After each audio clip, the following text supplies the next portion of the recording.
বিসমিল্লাহির রহমানির রহিম। আজ তৈরি করব চিকেন রোস্ট। চিকেনটাকে আমি ধুয়ে লবণ মাখিয়ে কিছুক্ষণ রেস্টে রেখেছি, এখন ভেজে নেব। বেশি ভাজা যাবে না, বেশি ভাজলে চিকেনের ভিতরে মশলাটা ভালোভাবে প্রবেশ করে না, তাই কম ভাজলেই চিকেন রোস্টটা বেশি স্বাদ হয়। আর একটা কড়াইয়ের মধ্যে তেল দিয়ে 1 কাপ পরিমাণ পেঁয়াজ দিয়ে ভেজে অর্ধেকটা বেরেস্তা উঠিয়ে রেখে দেবো, আর অর্ধেকটা বেরেস্তার মধ্যে সব ধরনের মশলা অ্যাড করব।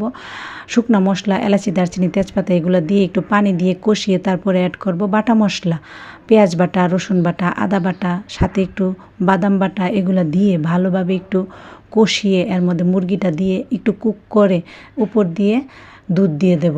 তরল দুধ দিয়েছি, তারপরে কাঁচামরিচ, একটু কিশমিশ এগুলা উপর দিয়ে তারপর দিয়ে দেব আমি গুঁড়া দুধ। গুঁড়া দুধটা দিলে একটা শাহি শাহি ফ্লেভার চলে আসে, একদম বিয়েবাড়ির রোস্টের মতো স্বাদ হয়। তারপর 5 মিনিট পরিমাণ কুক করলেই শাহি মুরগির রোস্ট রেডি। পরিবেশন করুন, ইনশাআল্লাহ সবাই আলহামদুলিল্লাহ বলবে, সেই স্বাদ।